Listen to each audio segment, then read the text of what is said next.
ನಮಸ್ಕಾರ ಸ್ನೇಹಿತರೆ, ಮಾರ್ಕೆಟಿಂಗ್ ಬಗ್ಗೆ ನಮ್ಮ 4 ವಿಡಿಯೋ ಸರಣಿಗಳಲ್ಲಿ ಇದು ಎರಡನೆಯದು. ಈ ವಿಡಿಯೋದಲ್ಲಿ ನಾವು ನಿಮ್ಮ ಸಿರಿಧಾನ್ಯದ ಪಾಸ್ಟಾದ ಬೆಲೆಯ ಬಗ್ಗೆ ಮಾತನಾಡುತ್ತೇವೆ.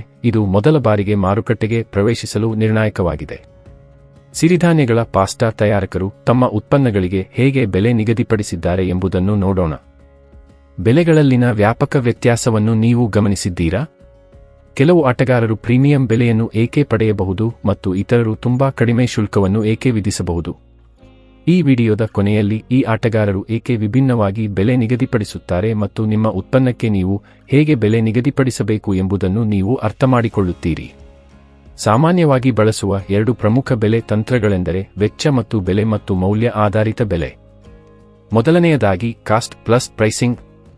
ಇದು ಲಾಭದ ಮಿತಿಯನ್ನು ಖಚಿತಪಡಿಸಿಕೊಳ್ಳಲು ಸರಕುಗಳ ಬೆಲೆಗೆ ಮಾರ್ಕ್ಅಪ್ ಅನ್ನು ಸೇರಿಸುವುದನ್ನು ಒಳಗೊಂಡಿರುತ್ತದೆ. ಬೆಲೆಗೆ ಪೈಪೋಟಿ ನೀಡುವಾಗ ಈ ವಿಧಾನವನ್ನು ಬಳಸಿ.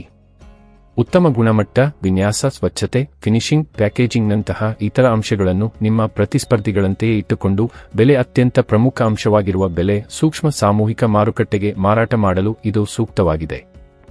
ಉದಾಹರಣೆಗೆ, 1 ಕಿಲೋಗ್ರಾಂ ಸಿರಿಧಾನ್ಯದ ಪಾಸ್ಟಾ ಮೌಲ್ಯವರ್ಧನೆ ಉತ್ಪನ್ನದ ಉತ್ಪಾದನಾ ವೆಚ್ಚವು $113 ನಿಮ್ಮ ಸ್ಪರ್ಧಿಗಳು ಪ್ರತಿ ಕಿಲೋಗ್ರಾಂಗೆ $220 ಕಡಿಮೆ ಬೆಲೆಗೆ ಮಾರಾಟ ಮಾಡುತ್ತಿಲ್ಲವೆಂದು ಭಾವಿಸಿ.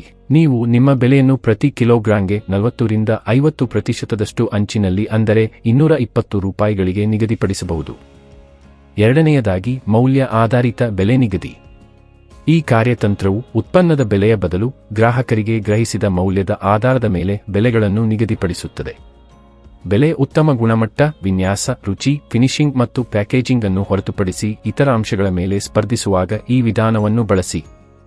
ಬೆಲೆಗಿಂತ ಗುಣಮಟ್ಟ ಮತ್ತು ಪ್ಯಾಕೇಜಿಂಗ್ ಹೆಚ್ಚು ಮುಖ್ಯವಾದ ಮಧ್ಯಮದಿಂದ ಹೆಚ್ಚಿನ ಆದಾಯದ ಮಾರುಕಟ್ಟೆಗಳಿಗೆ ಇದು ಸೂಕ್ತವಾಗಿದೆ. ಉದಾಹರಣೆಗೆ, 1 ಕಿಲೋಗ್ರಾಂ ರಾಗಿ ಪಾಸ್ಟಾ ಮೌಲ್ಯವರ್ಧನೆ ಉತ್ಪನ್ನದ ಉತ್ಪಾದನಾ ವೆಚ್ಚವು $220 ಸಹ ಉತ್ತಮ ಗುಣಮಟ್ಟ, ವಿನ್ಯಾಸ, ರುಚಿ, ಫಿನಿಶಿಂಗ್ ಮತ್ತು ಪ್ಯಾಕೇಜಿಂಗ್ನಂತಹ ಉತ್ತಮ ಗುಣಮಟ್ಟಕ್ಕಾಗಿ ಪ್ರೀಮಿಯಂ ವಿಧಿಸಲು ನೀವು ನಿಮ್ಮ ಬೆಲೆಯನ್ನು ಪ್ರತಿ ಕಿಲೋಗ್ರಾಂಗೆ $70 $80 ನಿಗದಿಪಡಿಸಬಹುದು. ಇವುಗಳ ಹೊರತಾಗಿ ನೀವು ಇತರ ಕಾರ್ಯತಂತ್ರಗಳನ್ನು ಸಹ ಪರಿಗಣಿಸಬಹುದು.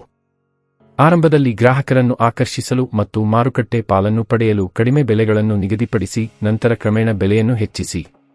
ಹೊಸ ಮತ್ತು ವಿಶಿಷ್ಟ ಉತ್ಪನ್ನಗಳಿಗೆ ಆರಂಭದಲ್ಲಿ ಹೆಚ್ಚಿನ ಬೆಲೆಗಳನ್ನು ನಿಗದಿಪಡಿಸುವುದು, ನಂತರ ಸ್ಪರ್ಧೆ ಹೆಚ್ಚಾದಂತೆ ಅವುಗಳನ್ನು ಕಡಿಮೆ ಮಾಡುವುದು.